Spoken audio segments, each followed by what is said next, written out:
resposta estranha, né, Elisângela? O anjo está mostrando um candelabro para Zacarias, aí ele pergunta o que é, o anjo pergunta se ele não sabe, ele diz que não sabe, e aí em seguida vem uma resposta da parte de Deus dizendo que o candelabro significa não por força nem por violência, mas pelo meu espírito, diz o Senhor. Como que é isso? A profecia está clara aqui para Zacarias de que a atuação do Espírito Santo é que traria, então, a real condição de pecado, a real revelação de quem é Deus. Nós não iríamos agir por força, nós não agiríamos por violência, mas exatamente pelo Espírito de Deus. Quem faz o trabalho na igreja, quem faz o trabalho na vida das pessoas é o Espírito Santo. Quando nós tentamos fazer algo com a nossa força, nós vamos nos frustrar sempre. Agora, quando nós estamos com azeite nessas lâmpadas e quando nós deixamos que o Espírito Santo faça, ele vai fazer no tempo dele. Então, precisaria da ação. O que Deus está dizendo aqui para Zacarias é: quando o meu Espírito vier, não haverá nem força e nem violência, porque o meu Espírito vai convencer e vai fazer o que precisa fazer no meio da igreja. Então, por isso que o candelabro, lá em Apocalipse, ele vai aparecer com a representação da igreja, porque é a ação, a plenitude, escrevam isso muito claro aí, gente, a plenitude do Espírito Santo na igreja, a igreja se movimentando pelo Espírito Santo de Deus, é que vai frutificando e vai então atuando, convencendo do pecado, trazendo a santificação para a igreja, trazendo a santificação para cada um, e assim nós vamos sendo cada dia mais acrescentados no que Deus deseja para a sua igreja. E aí a gente não vai ter nenhum tipo de problema, como nós vamos ver nas igrejas que Deus manda essa carta em Apocalipse. Então, Jesus está no meio da igreja, no meio dos 7 candelabros, e ele deseja atuar com o seu espírito, que é essa representação do candelabro na igreja. Peguem comigo, rapidinho, 1 Samuel 3, a partir do versículo 1. 1 Samuel, capítulo 3. Hoje nós estamos lendo Bíblia, hein? Hoje é pros fortes aí que ficam, vai lá, vem cá. 1 Samuel, capítulo 3, versículo 1 até o 3. Acharam aí? 1 Samuel. É 3, né? Isso, 1 Samuel, capítulo 3.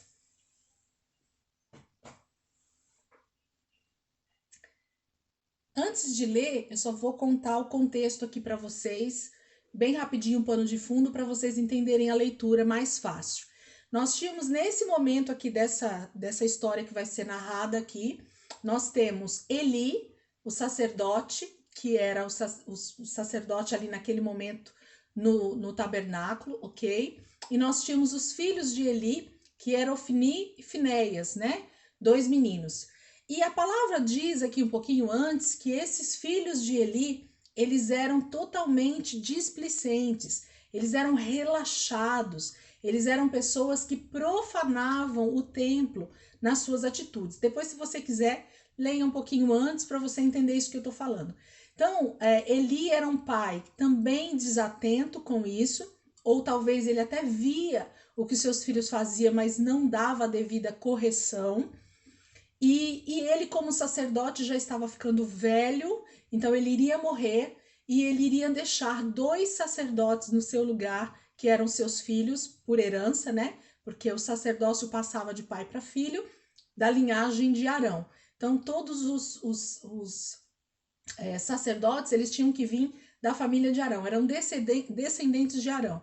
E nesse momento, quem estava no sacerdócio era Eli, e posteriormente, assim que Eli morresse, eram seus filhos que iriam tomar esse lugar, Ofni e Finéias. Mas esses meninos eram realmente bem rebeldes e faziam do tabernáculo, da casa de Deus, uma bagunça, usavam de forma totalmente errada, faziam as coisas de qualquer jeito, e Deus estava extremamente triste com isso que estava acontecendo. Já havia advertido Eli sobre os seus filhos, já havia uma advertência de Deus sobre a vida desses meninos, mas Eli não fez nada. E aí entra um menino levado pela sua mãe, Ana, para o templo, e esse menino começa a ser discipulado, então, por Eli. E esse menino está ali morando com Eli. E o nome dele é Samuel. E aí a gente vai entrar na leitura, tá bom? Então dei o pano de fundo aí para vocês, né? Para vocês entenderem. Então, 1 Samuel capítulo 3, versículo 1, diz assim: O menino Samuel ministrava perante o Senhor sob a direção de Eli.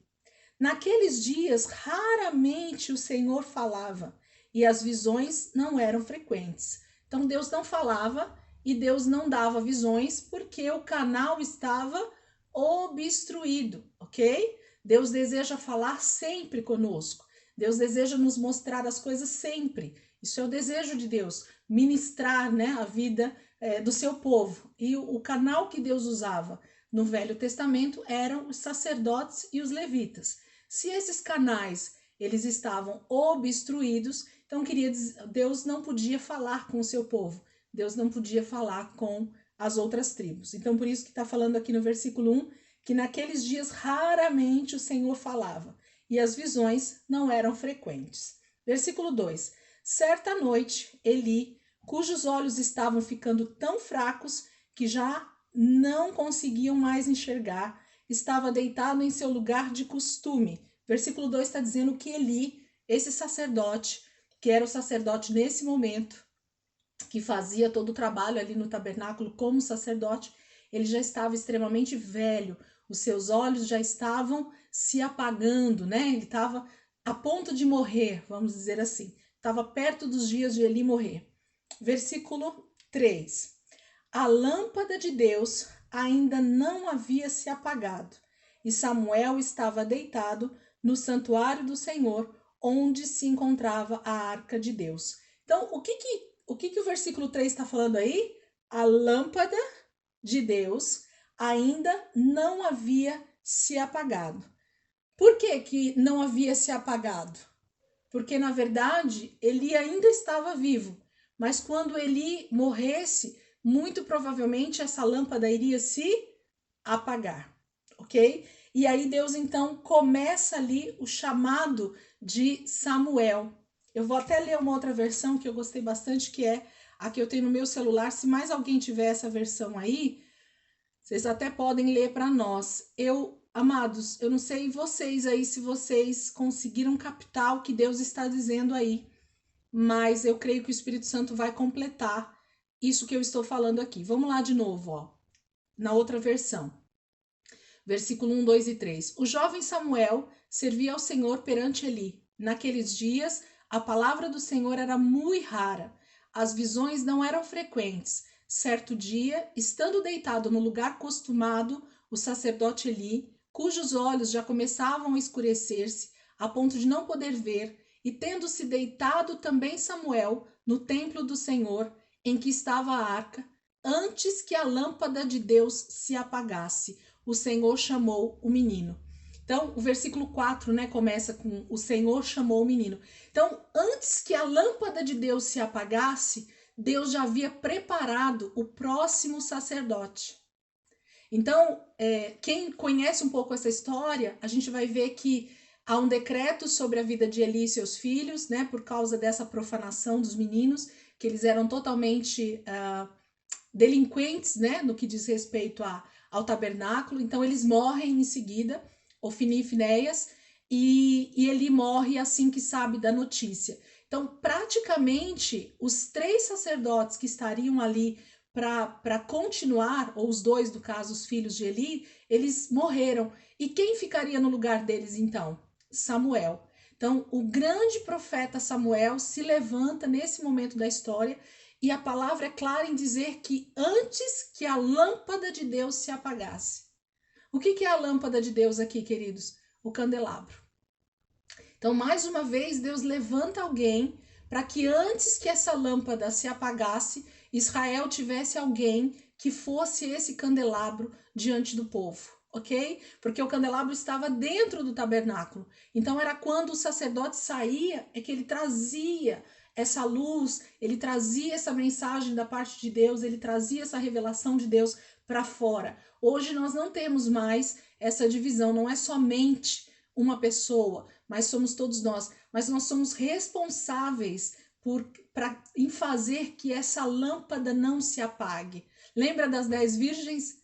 Se vocês voltarem um pouquinho na aula, o que acontece com a lâmpada das virgens? Se fica sem o azeite, elas vão se apagar. Significa que a palavra de Deus se apagou, ok? Que as pessoas estão longe da palavra. Então aqui está claro em dizer no versículo 3 que Samuel estava sendo discipulado por Eli e Deus diz assim, antes que a lâmpada de Deus se apagasse, Samuel entra na história.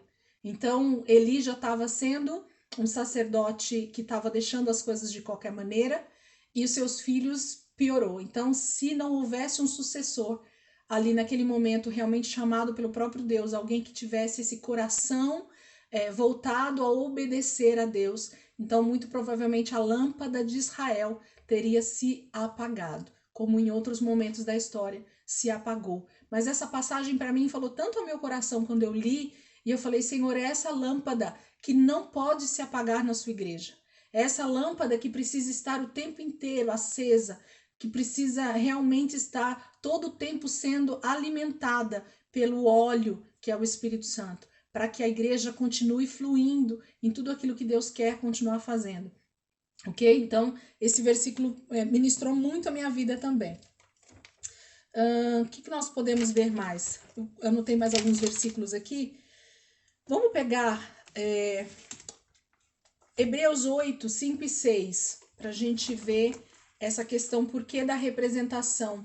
Hebreus 8, 5 e 6. Agora vai falar justamente sobre essa questão da tipologia, né? Do que essa peça, o candelabro, diz respeito aos dias de hoje, vamos dizer assim.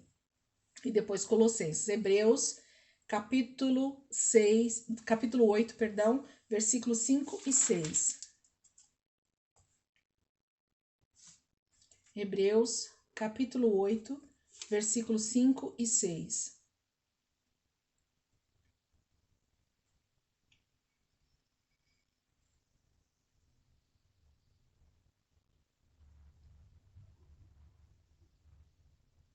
Vamos pegar a partir do versículo 3 para dar contexto para vocês entenderem o que eu vou ler, senão às vezes fica solto, para alguns fica um pouquinho difícil de entender se eu pegar do 5. Versículo 3.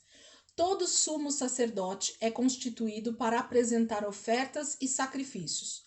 Por isso, era necessário que também este tivesse algo a oferecer.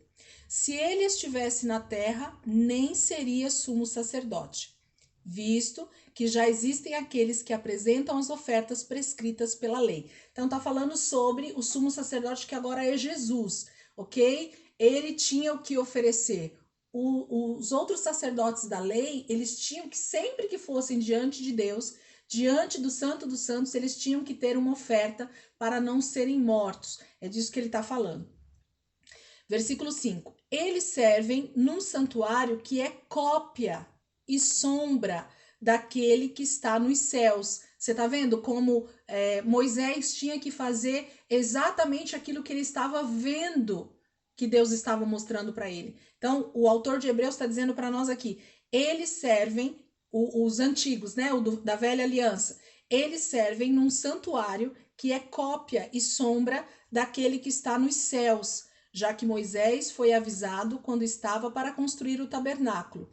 Tenha cuidado de fazer tudo segundo o modelo que lhe foi mostrado no monte, ok? Então, eu só estou mostrando aqui para vocês porque o Novo Testamento, ele também fala de tudo isso que a gente pega lá no Velho Testamento e aparentemente parece que as coisas estão soltas, mas elas não estão. Elas estão extremamente escritas para que a gente possa verificar a veracidade de tudo que Deus falou, tanto no Velho Testamento quanto no Novo Testamento. O autor de Hebreus não é conhecido, não se sabe quem escreveu o livro de Hebreus. A maioria acha que foi Paulo, mas não se tem certeza disso. Mas o autor de Hebreus, ele tem tanta propriedade em falar sobre a velha aliança e sobre a nova, a gente vai perceber tantas coisas fantásticas dele fazendo essa comparação do que era a velha aliança e do que se torna, então, na nova aliança, que o livro de Hebreus é fantástico. Quem não leu ainda, vale muito a pena, se você tiver paciência de tentar entender o que o autor está falando. Não é um livro fácil de se entender, mas com paciência a gente consegue, sim, entender o que ele está falando. Então, o tabernáculo de Moisés nada mais é do que uma sombra, do que algo que viria a ser, que é o próprio Cristo, esse sumo sacerdote, todo o sacrifício que foi feito ali na cruz, toda a representação do tabernáculo está no próprio Cristo, ok? Então é disso que o autor está falando. Colossenses 2, 16 e 17. Colossenses, volta só um pouquinho. Colossenses 2, 16 e 17. Elisângela, você saiu um pouquinho do contexto de Apocalipse. Não, só estou mostrando para vocês que essa tipologia do candelabro, que Jesus está no meio, é a representação da plenitude do Espírito Santo que já estava sendo mostrado desde Moisés lá no tabernáculo. Essas lâmpadas não podiam ser apagadas em momento nenhum. O sacerdote deveria estar constantemente entrando ali no lugar santo e colocando azeite nessas lâmpadas. O que nós devemos fazer constantemente? Estar diante da palavra, buscando luz para as nossas vidas, azeite, que é o Espírito Santo, para estar com as lâmpadas sempre acesas, para sermos esse canal de Deus na igreja hoje, ok? Colossenses 2, 16 e 17. Colossenses 2, 16 e 17. Portanto, não permitam que ninguém os julgue pelo que vocês comem ou bebem, ou com relação a alguma festividade religiosa, ou a celebração de luas novas, ou dos dias de sábado. Essas coisas são sombras do que haveria de vir. A realidade, porém, encontra-se em Cristo, ok? Então, tudo que está lá no Velho Testamento, toda a representação do tabernáculo e tudo que está ali escrito para nós não devemos hoje seguir a lei mosaica no sentido de leis, no sentido de alguns preceitos ali do mundo do judaísmo, porque na verdade Cristo é a plenitude de tudo isso, ok? Para alguns tem dificuldade de entender isso a respeito de algumas leis que nós devemos cumprir do Velho Testamento. Não vem ao caso agora, para a gente não entrar em algum tipo de discussão que não tem a ver com o Apocalipse, mas o que eu quis trazer esse versículo para vocês é para falar sobre essa questão da sombra, de tudo que iria se cumprir em Cristo Jesus, ok? Então, Cristo é o cumprimento de todas essas tipologias, de todas essas sombras, de todas essas peças que foram construídas no Velho Testamento, no tabernáculo e em todo esse contexto do que seriam os sacrifícios e tudo mais. A plenitude é Cristo, ok? Por isso que a gente não precisa mais oferecer sacrifícios de animais e tudo mais, ok? Nem os judeus precisariam, mas aqueles que ainda não são convertidos entendem que precisam continuar fazendo e Deus é quem vai trazer revelação para eles, assim como traz revelação para nós a respeito de quem é Cristo e da salvação, ok? Por isso que eu trouxe esses versículos para vocês. Eu acho que é isso. Eu coloquei aqui que nós somos a luz do mundo, né?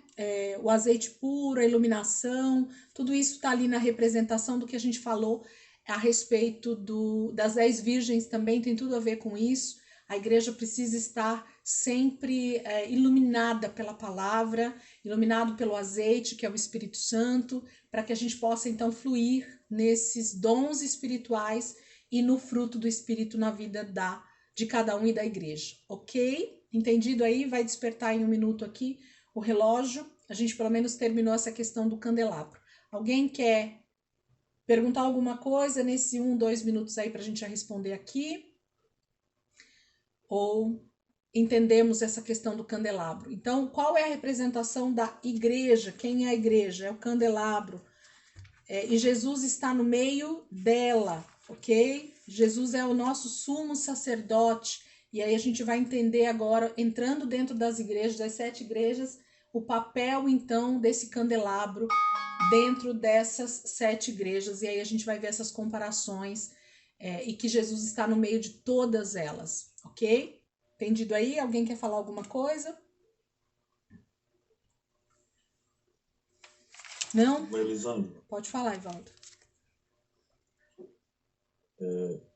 eu confesso que ainda não sei fazer o discernimento, a separação entre os dons espirituais e o fruto do Espírito. Tá. Eu não consigo explicar isso para você aqui em 2, 3 minutos, seria impossível. Mas o fruto do Espírito nada mais é do que a manifestação do Espírito Santo nas necessidades diárias que nós temos, nas circunstâncias, né? Então, se a gente pegar aqui quais são os frutos do Espírito, vocês podem perceber, depois eu vou tentar achar uma explicação bem prática, bem fácil para a gente entender isso. Quando eu dou aula, fica mais fácil porque você entra exatamente nesse contexto. Mas, se você perceber amor, alegria, paz, longanimidade, bondade, fidelidade, benignidade, mansidão e domínio próprio. Quais desses fruto, qual parte desse fruto é usado com você mesmo? Responde aí para mim, Valdo. Qual desses você usa para você mesmo? Para mim mesmo. Isso, para você mesmo. A edificação seria eu falar em língua. Não, do fruto do Espírito, do que eu acabei de ler. Quem quiser responder aí também pode, Amor. O domínio próprio. Não, qual que você usa em seu benefício? É isso que eu tô perguntando. Amor, alegria, paz, longanimidade, bondade, fidelidade, benignidade, mansidão e domínio próprio. Eu entendi o que você respondeu, Débora, mas agora eu vou responder e vocês vão entender o que eu quero dizer. Se vocês olharem para esses 9 frutos do Espírito, todos eles são usados com o próximo. Quando alguém te irrita, o que você precisa manifestar do fruto do Espírito? Que você falou, Débora? Domínio próprio. Quando alguém te tira do sério, ou quando você está numa tribulação, o que você precisa manifestar do Espírito Santo? Mansidão. Quando alguém te fere e você precisa ser benigno, é com você que você está sendo benigno? Quando você está sendo fiel, quando você está sendo bondoso, quando você está usando de longanimidade para não matar alguém, quando você está sendo longânimo, né? Quando você está tendo paz, alegria, amor, todo fruto do Espírito diz respeito ao próximo, ok? Então, a manifestação do fruto do Espírito na vida do crente é justamente no que diz respeito ao próximo. Todas as vezes que as coisas virem até nós, elas nos atacarem, elas virem para nos afrontar, nós vamos usar justamente o fruto do Espírito. Então, em várias circunstâncias da nossa vida, a gente tem a tendência a não usar o fruto do Espírito. E por que a gente não usa? Porque a gente não está frutificando ele, ok? Ele não está ativo em nós. E eu costumo brincar, Ivaldo, e quando a gente vai dar aula sobre isso, a gente pega a mexerica. A mexerica é o típico fruto que exemplifica melhor o fruto do Espírito, porque a palavra lá não é frutos com S, ok? Podem ler lá, se tiver alguma Bíblia que tá frutos com S, ela está errada na gráfica, é fruto. O fruto do Espírito é amor, paz, longanimidade, alegria, todos esses, ok? Então, é um fruto só que a hora que você abre a mexerica, o que tem dentro da mexerica? Vários gomos. E cada um desses gomos é a representação, então, desses 9 frutos do Espírito. Então, quando eu sou afrontado por alguém, por exemplo, que eu preciso usar o domínio próprio, qual é o gomo que eu vou usar? O do domínio próprio, mas está no mesmo fruto. Quando eu tenho uma tribulação diante de mim, qual o outro fruto que tem que aparecer? A paz. Então, um outro fruto, um outro gomo, perdão. Ok?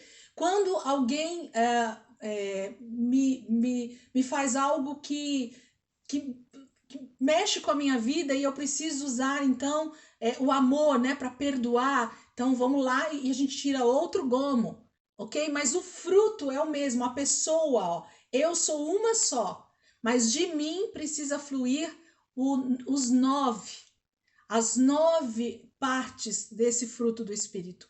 Cada vez que há uma necessidade na minha vida, então uma parte desse fruto precisa ser tirado e usado naquele momento. Então, vocês podem perceber que é sempre com o próximo que nós vamos usar o fruto do Espírito Santo, ok?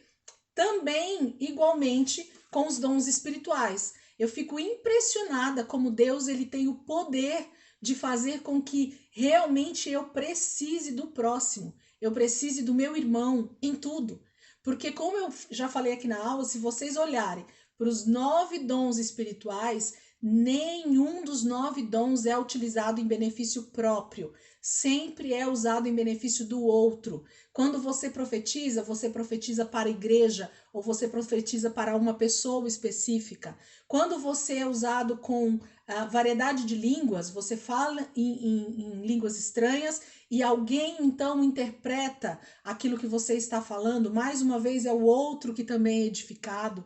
Quando você ora por uma pessoa para que ela seja curada e você é usado no dom de curar, a outra pessoa que é curada, não é você. Então sempre tem você como agente de Deus para a vida do próximo. Então, tanto no fruto do Espírito quanto nos dons espirituais, nós temos eu sendo usado, sendo canal de Deus para o próximo, ok? Agora, eu entendi o que você falou, que você não tem muito discernimento do que são essas duas categorias, ok? Mas a gente pode exemplificar mais facilmente que justamente são atitudes que eu preciso ter de comportamento com as pessoas, que são o fruto do Espírito Santo, ok? O outro são realmente manifestações do Espírito Santo no corpo da igreja ou na vida do cristão em benefício do outro, para que o outro seja edificado. Então, um é a manifestação do Espírito Santo me usando para edificar o corpo de Cristo ou uma outra pessoa, e o outro são atitudes que precisam fluir da minha vida no meu dia a dia com o meu próximo. Então, é a ação total do Espírito Santo na vida do cristão no seu dia a dia, ok? Um no contexto igreja, no sentido de corpo de Cristo, os dons espirituais agindo, o outro no sentido de comportamento com as pessoas também que convivem comigo. Isso está muito ligado também com a lei, né, do Velho Testamento, tem toda essa ligação do que Deus pedia para que o povo de Israel tivesse como atitude, e isso refletiria, então, o caráter de Deus. Quando nós fluímos no fruto do Espírito, o caráter de Deus aparece em todas esses 9, né, frutos que saem do Espírito Santo. E quando nós também somos usados na manifestação do Espírito Santo, é Deus que também aparece nesse contexto, né? Então as pessoas glorificam a Deus por causa daquilo que Deus está manifestando através da minha vida, ok? Logo, logo, Ivaldo, eu devo estar gravando de novo essas aulas. Eu tenho tido dificuldade de gravar por conta dos estudos mesmo, de ter que estar estudando o que a gente está ministrando nesse momento, mas eu tenho gravado pouco a pouco as aulas da Escola de Fundamentos que eu dei há 2 anos atrás. E uma das aulas é sobre os dons espirituais e uma outra aula era sobre o fruto do Espírito, né? Então, a galera já teve esse assunto aí e eu vou gravar de novo para deixar lá no canal para o pessoal que quiser assistir a qualquer momento ter esses estudos aí à disposição, tá bom? Será que deu para entender bem rapidinho aí? E a gente já vai orar para terminar? Deu sim. Deu? Amém, queridos? Mais alguém? Vamos orar então? Pastor Toninho quer passar para alguém? Você mesmo quer falar algo? Tá com a palavra aí, por favor.